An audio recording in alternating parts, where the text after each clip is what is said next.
nationality is Edom. We're the descendants of Esau, and whom most people on this earth call the white people, or the white race. But the Edom in the Bible comes from Esau. He is the twin brother of Jacob, which you can read about in Genesis chapter 25. Esau came out red and hairy like a garment, and his blood showed forth through his skin. So he was from there called Esau, because it means red. And you'll notice that white people, when they get angry or whatever, their skin turns red.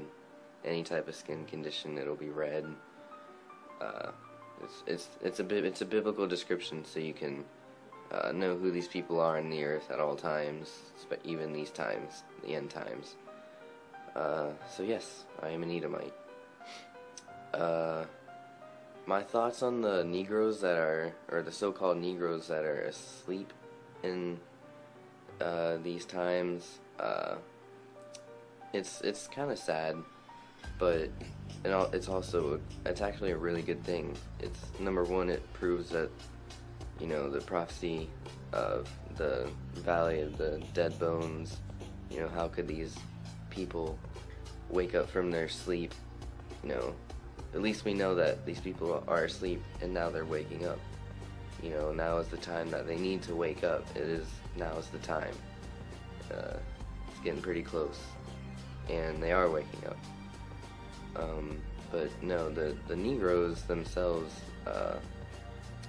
or what they like to call themselves, or what this whole world likes to call these people, are black people. But that kind of broadens the spectrum. That's like it's just as bad as calling a white person. There's different types of white people, different nations of white people, just as there are different nations of black people. There's different nations of Asian people, or so-called black people, and black is a color. There's no such thing as color when you're naming nations. Nations comes from fathers, and it's really ignorant to call people black people. But if you do the research, the true nationality of the so-called black people is Israelite, or Hebrew Israelites. The true nationality of the so-called black people is Israelite, or Hebrew Israelites. Go ahead. What'd you say? All right. I understand that in a few generations from now, people that look like me will serve your tribe. Okay. Does that make sense? Yeah. Because Africa. I know we have differences. Right, okay. We have differences, but I see that. And I just want to ask you guys politely to not be as oppressive as we would. That's all I ask. Whenever we have the rule. You're right. We're ruling over you. That's right? right. Okay. Not to be oppressive as you were with us, as you see now what y'all done. Now the thing is, if you guys are, I don't fucking blame you. Pardon the French. Right, okay. But I don't want to get into the stuff that I don't agree with you guys about. I just want to leave it at that. Okay, all right. No problem. But I wanted to do a brief lesson, piggybacking on some other lessons on the 12 tribes of Israel, and show from Scripture, from the Old Testament and the New Testament, focusing on 4 passages primarily, showing that the Hebrews, the Israelites, are people of color. All right. Now, this teaching offends Khazars. This teaching offends Europeans in general. But it's timely, and I repeat this over and over and over again, but it's timely, and it needs to be discussed, and it needs to be talked about. Okay, so I want to get right into it. The biblical Egyptians, the ancient Egyptians, were people of color. They would be so-called black people today. Okay? And they're still that way. All right? The Egyptians who are living in Egypt now are not who was living there back when the Bible was being compiled. Okay? Those people have been pushed into the Sudan. Okay? But let me read our first passage in Genesis 42. And this is talking about when Joseph had risen to power in Egypt. This is a passage concerning his brethren coming down from the land of Canaan.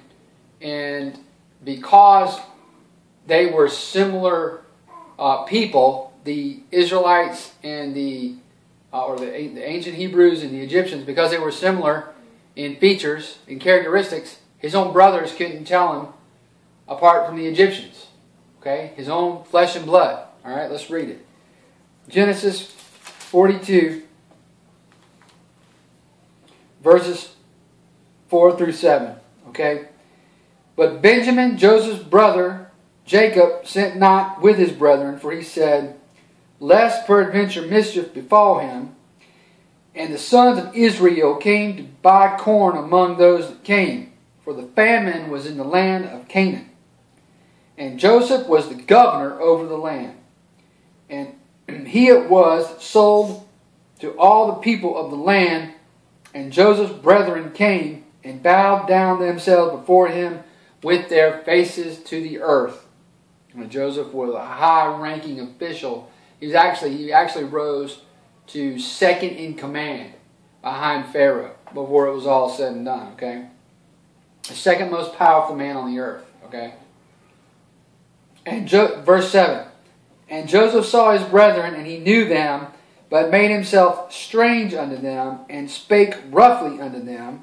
And he said unto them, whence come ye? And they said, from the land of Canaan to buy food. And let's go to verse 8, because this is the key verse. Okay. And Joseph knew his brethren, but they knew not him. Like I said, they couldn't even tell their own brother from the Egyptian people. Okay? Alright. Why?